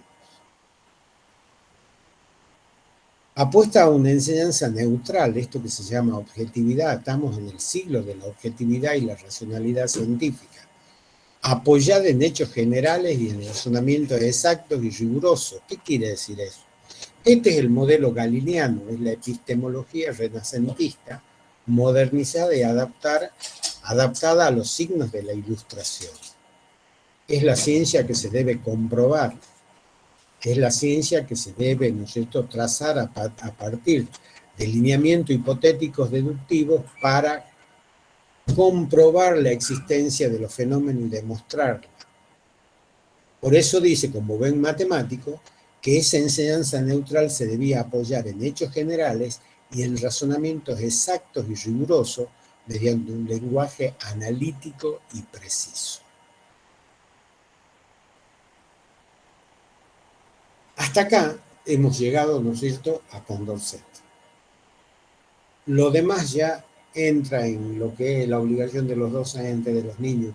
Nosotros estamos hablando de los preceptos y de cómo esta revolución política, que también es económica y también es industrial, en vez de poner el acento en la educación de las cosas, en el caso francés, se apuesta, se considera valiosa la intervención del Estado en materia educativa, la alfabetización de la población y que la educación se transforme en una variable dependiente pero integrada y además contributiva del desarrollo productivo, pero también del desarrollo político y moral de una sociedad. Entonces, mientras que en el caso de la revolución industrial, la cuestión solamente está relacionada al desarrollo productivo y a todo lo que el sujeto tiene que hacer en función de esto, en la Revolución Francesa lo social, lo político y lo ideológico también juegan un papel fundamental y desde ese lugar, si bien todo está subordinado a ese proceso de secularización social de la sociedad, de finalización de la monarquía absoluta, de fin, ¿no es cierto?, de los estados y los sistemas de gobiernos monárquicos, y al nacimiento de la república, también se considera valioso, también se considera no decisivo, pero sí como componente fundamental la educación de las masas, la alfabetización de las masas, la posibilidad de generar un proceso de desarrollo intelectual gradual que tiene que ver, y esto lo vamos a estudiar, con ese itinerario que el sujeto va a cubrir en su trayectoria por el sistema educativo. Vamos a tener una educación básica o la educación popular o la educación elemental o la escuela que es alfabetizadora, que es la que con la familia, ¿no es cierto?, organiza la socialización secundaria y todo lo que ya sabemos de la escuela y que ustedes deben estar estudiando. Luego tenemos el nivel medio pensado para los sectores medios y luego tenemos hasta la Revolución Francesa una educación, una academia, un nivel superior universitario que en ese tiempo y hasta la Revolución Francesa estaba pensado para las élites sociales o estaba pensado para los sectores beneficiados, ¿no es cierto?, con la riqueza material en la sociedad. Esto, después de la Revolución Francesa, va a sufrir una profunda transformación y nosotros vamos a ver un fenómeno que también se va a dar en Argentina, que es el fenómeno de la movilidad social ascendente, donde desde los sectores populares, haciendo el trayecto que el sistema educativo marca, trasladándose y acreditando los niveles, puede ser posible el cambio social. Puede ser posible que un pobre hijo de un peón el día de mañana sea abogado. Bueno, ese fenómeno que genera el llamado modelo napoleónico de la sociedad, de la educación, perdón, en una sociedad como la francesa, está presente y es el modelo que el roquismo, con toda prudencia histórica, diría yo, con toda sapiencia histórica de su intelectual más brillante, que es el señor Eduardo Wilde, va a tomar como modelo a aplicar en la Argentina de 1880, es decir, 100 años más tarde, ¿no? Así que, ojo con esto, ojo de repetir las estupideces que repiten mucho, de que Roca y el roquismo son todos asesinos de indios. Bueno, la ignorancia, todos sabemos, ¿no es cierto?, es la madre de todas las perversiones y de todas las estupideces, y todos sabemos que cualquiera que estudie en serio el fenómeno del roquismo como el primer movimiento nacional, pero no popular, sino liberal, es uno de los grandes hacedores de la nacionalidad, del sistema y del Estado moderno argentino. Los actuales límites de nuestro Estado, el Estado dados por el roquismo, ¿no? Y son los estados, los límites actuales de la nación argentina que tenemos casi 150 años más tarde. Con esto no estoy haciendo apología del roquismo, sino dándole el lugar que le corresponde en el discurso histórico, porque lo peor que nos puede pasar es dividir la historia en una concepción maniquea entre buenos y malos, o entre, ¿no es cierto?, genocidas y tipos buenitos. La historia no es así. Todos sabemos que cada uno tiene un muerto dentro del placar y que por ser seres humanos tenemos virtudes y hierros, ¿no? Grandezas y miserias. No hay ningún político perfecto y menos, decía, me acuerdo, un agudo filósofo argentino, ¿no es cierto?, y menos un santo. Por eso se reía cuando Leopoldo Torre Nilsson, este político que se llama Jorge Abelardo Ramos, se reía cuando Leopoldo Torre Nilsson, un director de cine argentino muy famoso, hizo una película sobre San Martín y le puso el santo de la espada. Y este político decía, lo que menos fue San Martín fue un santo, y menos si tenía una espada en la mano. Entonces, muy interesante esta visión de que no, la historia no hay que dividirla maniqueamente entre buenos y malos, no existe. Los hombres, las personas, somos buenos y malos en sí mismos. Llevamos dentro de sí nuestra propia negación. El pensamiento heraclitiano adquiere vigorosa, ¿no?, plenitud y actualidad cuando nosotros somos enfocados bajo la lupa de la vida, porque dentro de sí llevamos nuestras propias contradicciones, nuestra propia negación y nuestras propias miserias. Y algunos no la llevan tan adentro, la muestran bastante, ¿no? Así que bueno, ¿qué quedaría por decir?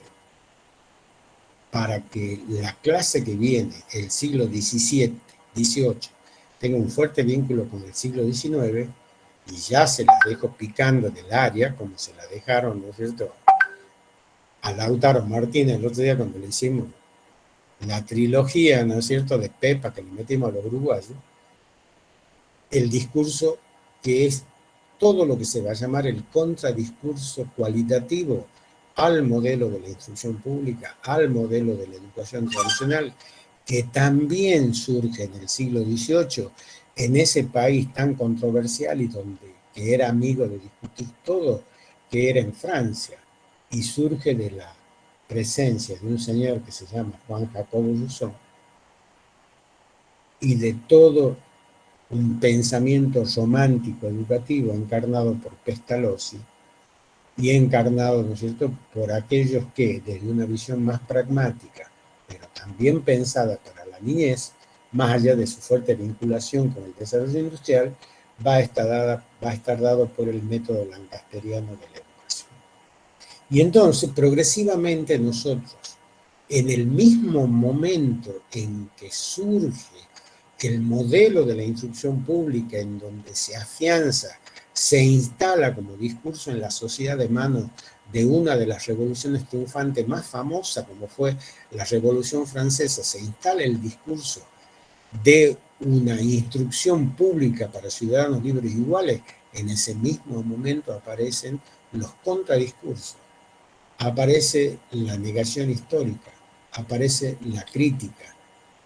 Y en ese marco, la clase que viene va a estar orientada a establecer una fuerte relación entre racionalismo y romanticismo, entre concepción de la educación tradicional dada por el paradigma de la instrucción pública y la concepción de una educación personalizada, subjetiva en vez de objetiva, ¿no?, sentimental, vital en vez de racional, ¿no?, y fundada en la experiencia más que en la enciclopedia o, ¿no es cierto?, lo que se llama todo el discurso libresco que acompaña el saber que produce la educación tradicional.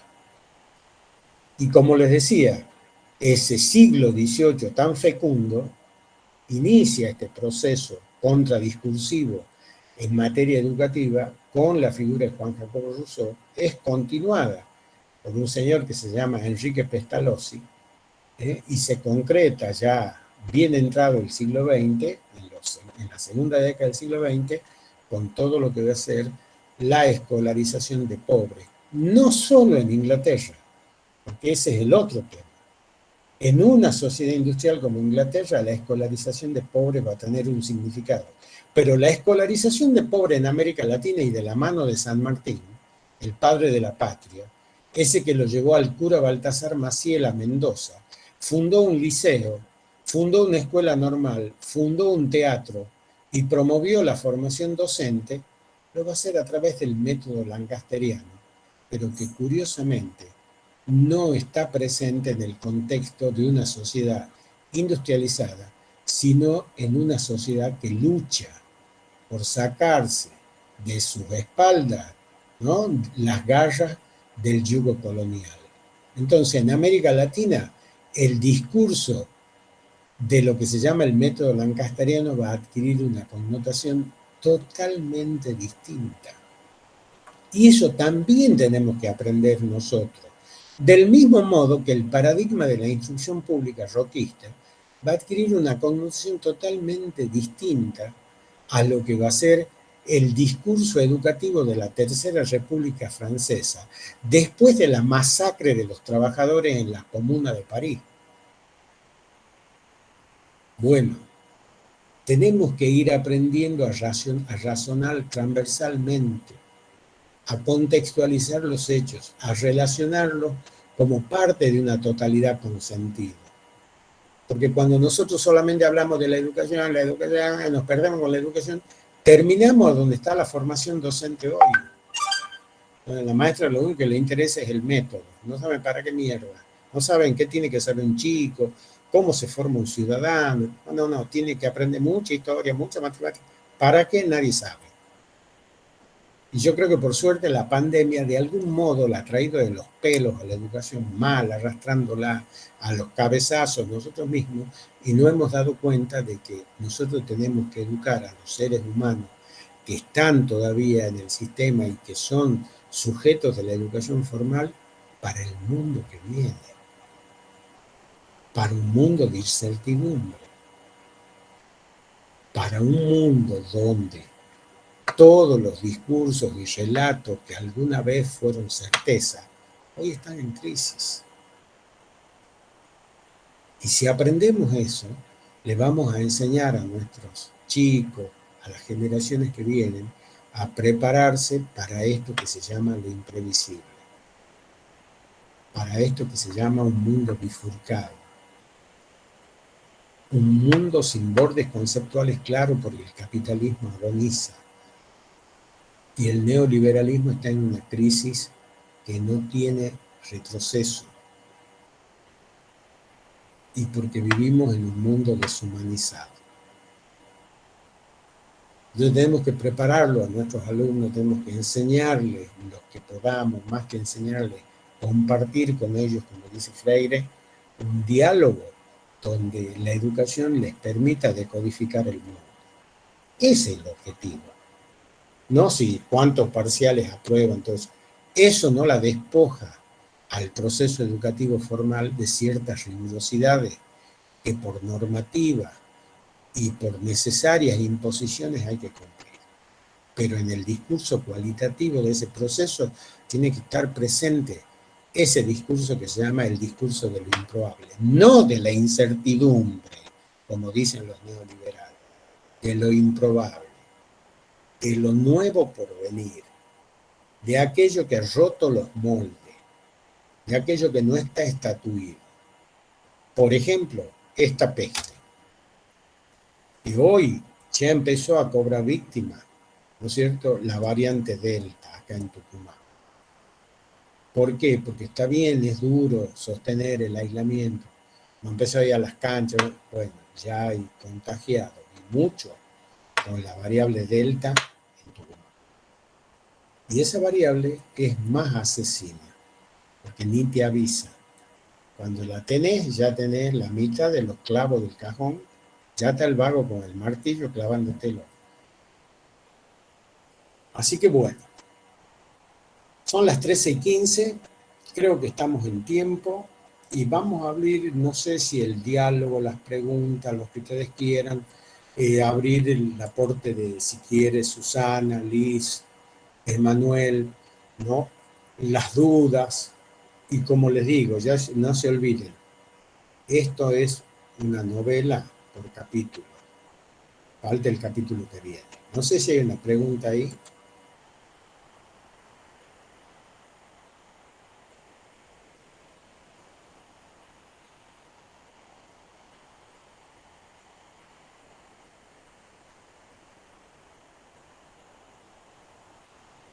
¿Alguien sabe de este tema de la señorita Rocío Quiroga que hace una consulta?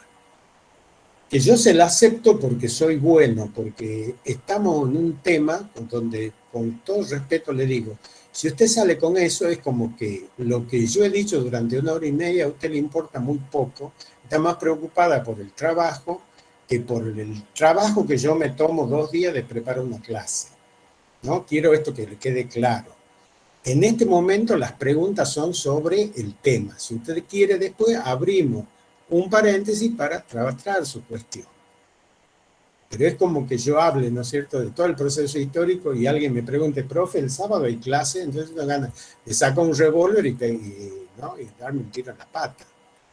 Ya le vamos a contestar, señorita Quiroga, previo a, ¿no es cierto?, consideración de este tema. Yo la verdad que desconozco. No sé si alguna de ustedes, Susana, Liz, tienen datos, o Emanuel, sobre lo que pregunta la señorita Quiroga. Yo lo que le diría es que como hacemos con todas las consultas, que envíen por mail y como equipo revisamos, porque eso requiere revisión de toda la documentación con la cual nosotros contamos. Así que todas esas consultas que son específicas y de grupo, me parece que no es el momento ni el ámbito, sino que lo tienen el mail de la cátedra, que todos los miembros estamos leyendo y respondiendo. Así que me parece que eso es lo que opino desde mi lugar, no sé. Ya tenemos exámenes, ¿esta semana o la otra? ¿Cuándo son los exámenes? Porque en todo caso sería bueno, para tener en cuenta lo que dice la señorita Quiroga, y porque nosotros somos respetuosos de todas las consultas que nos hacen, por ahí sería bueno en una de esas hacer una clase taller un día martes, poner todos los temas en la mesa sobre la devolución, el tema de los ensayos, las presentaciones, todas estas cosas que venimos hablando, ¿no? Y que le tenemos que dar sistematicidad. Por ejemplo, chicos que han presentado recién un primer ensayo y que nunca han avisado, nunca han hecho la recuperación y aparecen ahora. Entonces, la verdad es que lo vamos a ver. Yo me voy a ocupar personalmente de ver el tema suyo, señorita Quiroga, y cualquier respuesta la voy a hacer por WhatsApp, por el, ¿cómo se llama? El Facebook, el cara del libro, ¿no es cierto? Y no, porque me voy a fijar, capaz que ella dice de que no tiene ninguna devolución de notas del trabajo práctico del 30 de junio. O sea, del ensayo, no sé si es el ensayo final, porque si es 30 de junio no correspondería, eso es lo que me llama la atención, al módulo creo que uno o dos del estadio 2, ¿no es cierto? Una cosa así es. Sí, hay que fijarse puntualmente en el caso de la señorita, pero sí, están corregidos, pero hemos hecho el seguimiento en nuestras planillas. No hemos hecho la devolución vía campus, así que bueno, ya tal vez sería cuestión de ver cómo, si los volcamos a esa devolución en el campus. Están corregidos los trabajos prácticos. Y sería bueno que si a eso le hacemos una copia, lo pongamos también en el Facebook. Puede ser. Es dentro de la planilla que nosotros manejamos, que es un Excel, un documento compartido, están los trabajos corregidos del estadio, que fue el último que se dio antes del ensayo. ¿Bien? Claro. Están corregidos, bueno. O sea que es la unidad 2, el estadio 2. Claro, exacto. Y el de septiembre estamos en proceso de corrección. También nosotros hacemos un seguimiento de ustedes de manera personal, pero bueno, no lo hemos estado volcando en el campus. ¿Mm? Quiero recordar esto, que fue también un acuerdo, que como eran muchos y muchas estudiantes, la idea era solo de hacer la devolución en el campus de aquellos trabajos que debían revisarse y volver a reescribir, ¿no? Los que estaban aprobados, nosotros después vinculábamos, podíamos difundir la planilla con los aprobados, pero en el campus solo la devolución era para aquellos trabajos, aquellos grupos que debían revisar el trabajo, ¿no? Eso fue, me parece, un acuerdo de inicio de año, quizás por esto también en la confusión de, el recordar esto, ¿no? Me parece que eso también es parte.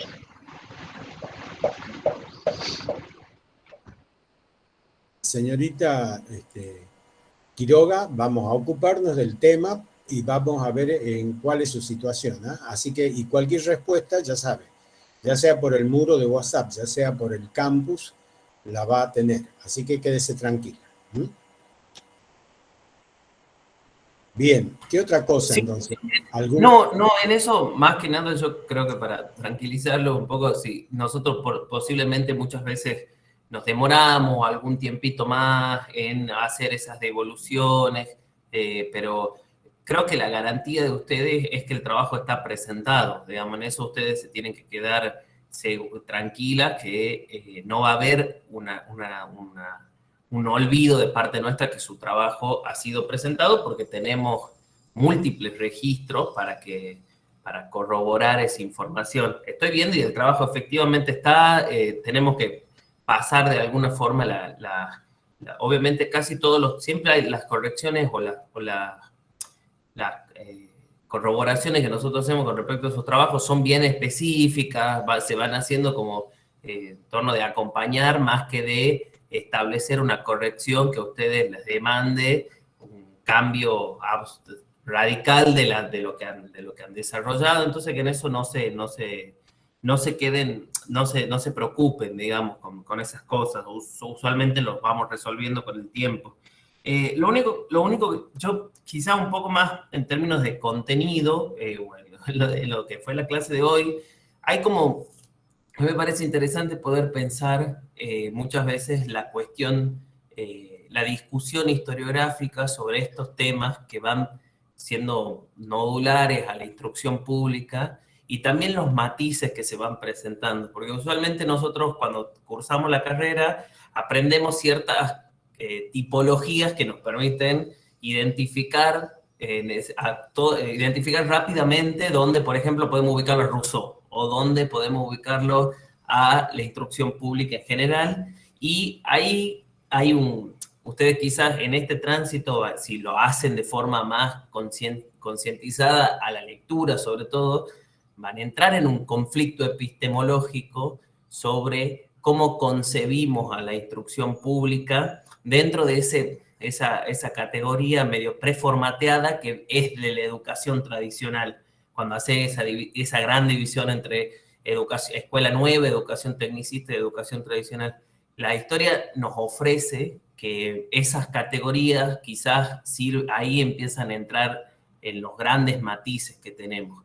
Y pienso en esto en algunos aspectos vinculados a Rousseau, que muchas veces uno lo postula como aquel que cuestionaba el modelo de organización social, pero al mismo tiempo la propuesta era de algún modo impugnar lo que se estaba generando ahí, que era, por ejemplo, educación igual para varones y mujeres, que eso garantizó la instrucción pública y que el propio texto, el propio itinerario intelectual de Rousseau lo termina impugnando u objetando en pos de la crítica esta a las instituciones sociales que dice él.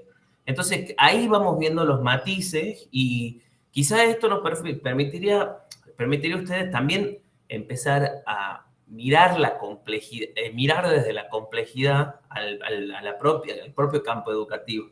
Eso por un lado. Y esto se relaciona quizá un poco a la lectura de los últimos trabajos que nosotros estamos haciendo, que a mí me llamaba la atención porque en el trabajo cuando había una consigna sobre la escuela moderna, cuáles eran las características de la escuela moderna, había una referencia a Ferrer y Guardia. El llamado de atención es porque sí, efectivamente, Ferrer y Guardia denominó a su propuesta escolanovista escuela moderna. Sin embargo, si uno se ubica en el tiempo, se da cuenta que no nos referimos a esa escuela moderna, sino a la modernidad como tiempo histórico.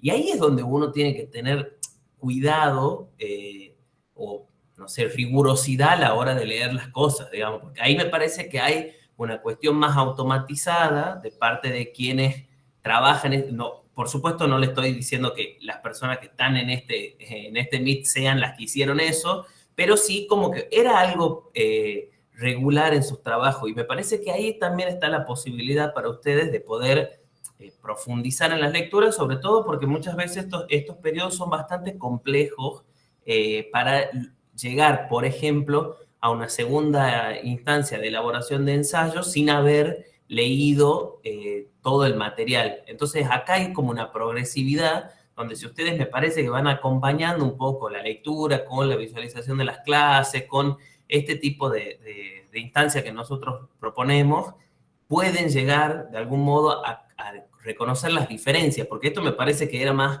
una cuestión de apurarse a la hora de resolver el trabajo sin una lectura. Si ustedes lo leían con profundidad o detenidamente a esto de la escuela moderna, se iban a dar cuenta que estábamos hablando de dos momentos distintos con 2 siglos de diferencia entre sí. Entonces ahí quizás está una posibilidad para ustedes, sobre todo como una recomendación también, de tener un seguimiento más cercano de la materia, al menos. Y sobre todo en este momento donde se empiezan a complejizar ciertos procesos y a solapar otros que nos permitirían, quizá llega a instancias de confusión a la hora de poder estudiar de algún modo la asignatura. Eso por mi parte. Y tiene que ver también con la idea que tenemos nosotros cuando hablamos de cómo el eje de la civilización moderna se traslada en Europa, en el caso de Ferrer y Guardia, ¿no es cierto?, que es un pedagogo de origen catalán y que paga con su vida el atrevimiento de hablar de escuela moderna en la España franquista. Y no hay que olvidarse que la España franquista, la España del atraso, la España de una Europa totalmente atravesada, ¿no es cierto?, todavía por el absolutismo y por el gobierno despótico de la Iglesia española, él le llama escuela moderna en los albores del siglo XX, años 1920-22, cuando lo matan. Hablaba en un país que, como decía, ¿no es cierto?, se salteó el siglo de las luces, en una España que en el siglo XX seguía atrasada. Entonces él clamaba por una modernidad que en España estuvo ausente, ¿no?, que en España no existía. Entonces fíjense qué curioso, él hablaba de escuela moderna en una sociedad que hacía 300 años ya había iniciado el proceso de modernización y en España todavía no existía, y mucho menos después, ¿no es cierto?, de todo este proceso donde el absolutismo monárquico todavía existía en España y donde el sector de las Vascongadas y el mundo catalán pugnaba por una modernidad inexistente en España. Y esto le va a costar la vida. Acuérdense que Ferrer y Guardia es uno de los pocos pedagogos fusilados por la reacción franquista. No se olviden de eso. Es muy triste la historia de Ferrer y Guardia como pedagogo escolanovista que pretendía introducir la modernidad en una sociedad profundamente atrasada como la sociedad española. Y eso también nos lleva a este análisis de contexto al cual hace referencia Emmanuel, donde Europa no es igual en todas partes. Y una cosa es la Europa burguesa, liberal, ilustrada, noroestina, y otra cosa es la Europa monárquica, atrasada, dependiente, ¿no es cierto?, que fue la sociedad española y que, aunque ustedes no lo crean, todavía lo sigue siendo en los albores del siglo XX. Por eso la reacción contra Ferrer y Guardia va a ser tan terrible, donde va a llegar al máximo castigo, ¿no? Un pobre tipo que propone la modernización, el laicismo, una escuela, ¿no es cierto?, afianzada, ni siquiera sea un escolanovismo avanzado, pero al menos que respete las pautas básicas de una instrucción pública, científica, ¿no es cierto?, igualitaria, esto que decía Emmanuel, donde haya igualdad de género, en los años 20 español, que sonaba algo así como un sacrilegio, como una herejía. Y por eso semejante castigo, ¿no? porque la historia de Ferrer y Guardia es una historia trágica. Bien, bueno, no sé si hay alguna otra cosa, chicos y chicas. Yo, aunque a ustedes no les parezca, también vivo de cosas inmediatas, ¿no? Por ejemplo, si ahora no solo tengo hambre intelectual, sino hambre normal, ¿no? Ya es las 13:31. No sé si hay algo más. ¿Alguna duda, alguna pregunta, algún comentario? No veo nada, ¿no? No, vamos cortando la grabación por las dudas. Bueno, listo. Bueno, si no queda